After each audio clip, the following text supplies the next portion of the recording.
Hey guys, Dylan here, and today we are covering Richard Kuta yet again, and I have another funny story for us to look at. Now, I had originally planned on doing a Chris Chan video today. I had all of it set up, I had all the Chris Chan stuff ready, but then, yesterday, when I did my new Richard Kuta video, I had a bunch of people get mad in my comments section. I had a bunch of people blow up my Twitter. I had a bunch of people complain to me that I wasn't being fair. I had people flag my Twitter, and now my Twitter is locked for 11 hours. I had a lot of shit go down. I even got banned from a server or two. So I say yesterday was successful. I think yesterday was pretty funny. The fact that so many people were offended for Richard Kuta of all people, that they would ostracize me, and that they would feel the need to defend this man who wears diapers and yells at people over the color of Sonic's eyes.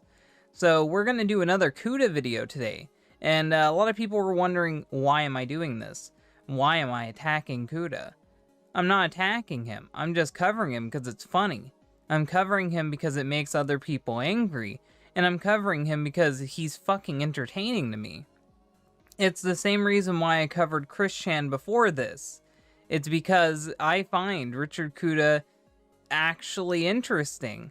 I like hearing his weird stories. I like seeing him do strange things. It's going to continue being interesting for me, and the more you provoke me, the more interesting it gets, to be honest. So let's look at this story today. Yet again, another great one from Richard Kuta. This is Richard Kuta talking about how he got in trouble for bootlegging Sonic SatAM. So let's see what is going on here. SatAM bootlegging incident of 2002. Now this sounds like it's a fucking case study. Not even that it's like a real life story. Some remember this event as the initial spark of my questionable behavior.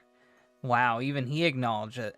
Back in 2000, I joined a SatAM fan site called Fans United for SatAM, or FUSS. I don't see what the fuss is about it myself. Ha ha ha.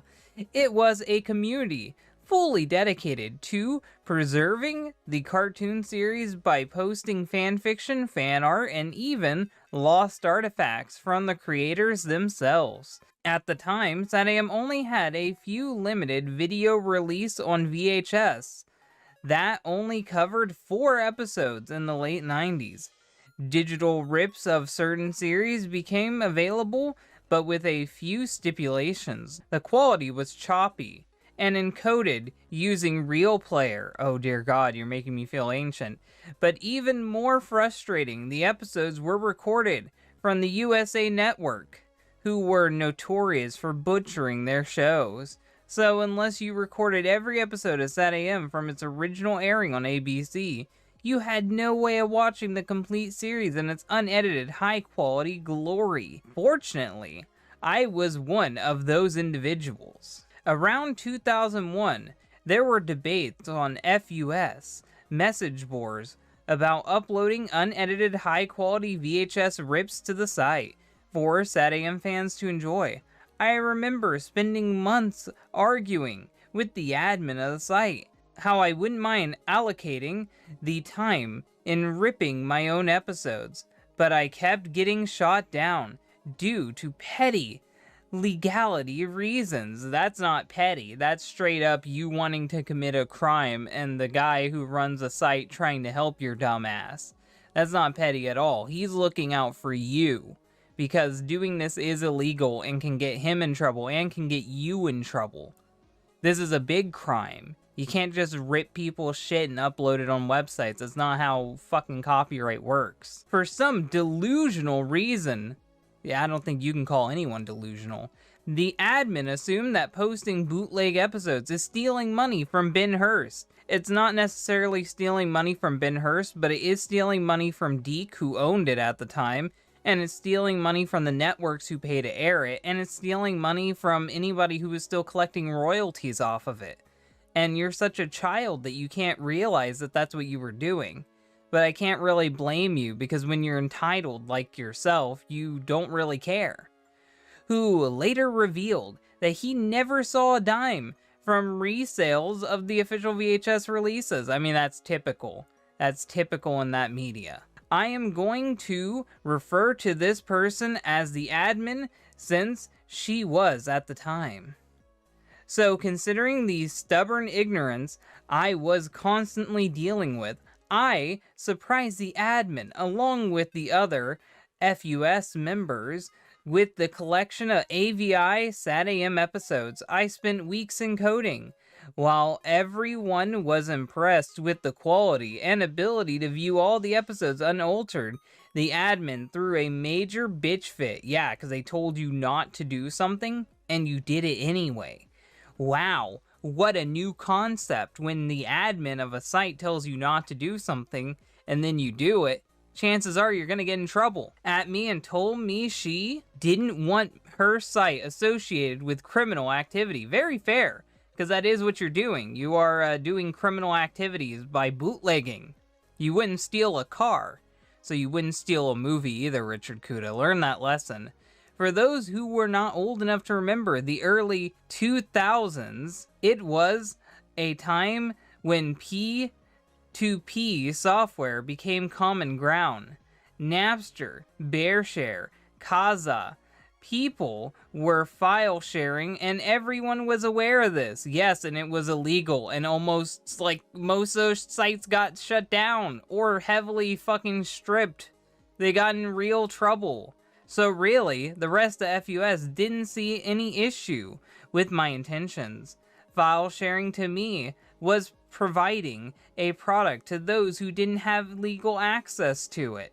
I thought of myself as a digital Robin Hood because you're a retard, where I was generously giving away these rare recordings that nobody had access to. Of course, you're always the hero in your story. It was clear I wasn't going to solidify an agreement with the admin, so I took matters into my own hands and suggested from the other FUS members, I started my own site in 2002.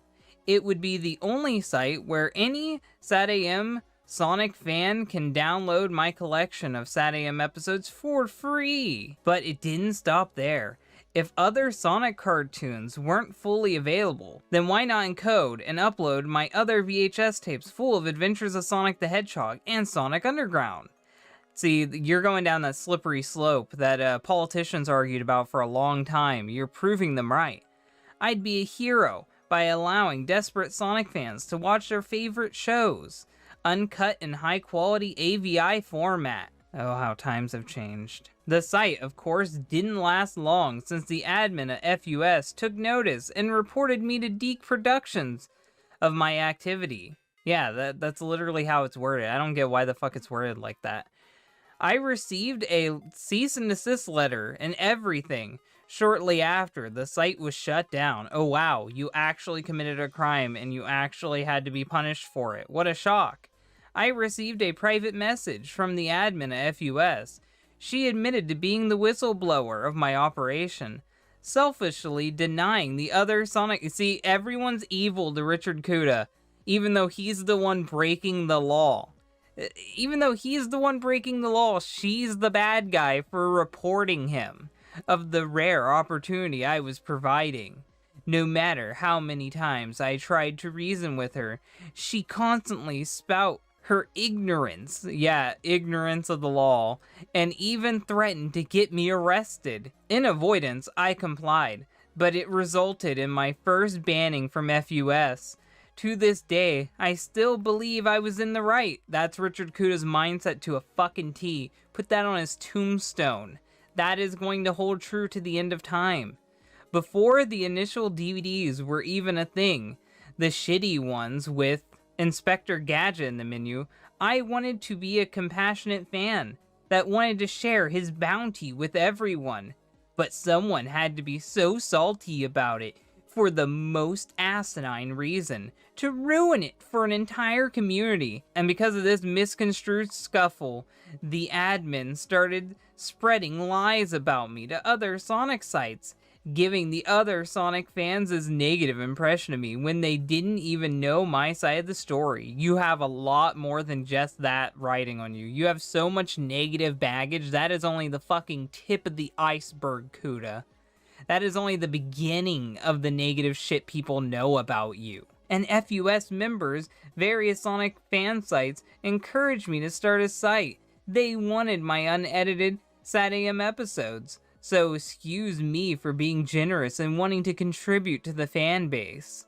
But that was only the beginning of what would happen a couple years later. Though the happy irony of all this is that FUS ended up being one of those responsible for the 2007 DVD box set release, published May 2nd, 2020. So he fucking sees an irony in that, when I see it as they wanted to get something done legally, and they went the legal route and got it done. Richard Kuta is an entitled man-baby who decided to do it himself and break the law because he couldn't wait. He couldn't actually go through the process needed to get something done. So instead he took matters into his own hands and became a criminal to share these rips with everyone. Now, I don't really care that he did this. People have done this for decades. But I just find it weird how he justifies himself. How he is some type of Christ figure for giving a rip of a fucking VHS to people. I find it funny how he compares himself to Robin Hood over this behavior, when in reality, he's just your typical bootlegger. He isn't anything impressive. He isn't anything to scoff at. He isn't anything to fucking praise. He's just a loser on the internet, sharing children's cartoons to other losers on the internet. So hopefully you guys enjoyed this story of Richard Kuta's shenanigans. I have more, and I'm ready to read more. If you guys like this video, hit the like button. If you really like it, share it. And if you want to see more, then subscribe. If you want to see more videos involving Richard Kuta and his shenanigans, comment down below. I will find more. I will make more. I am willing to commit myself to find more Richard Kuta content if you guys want it. So, bye guys.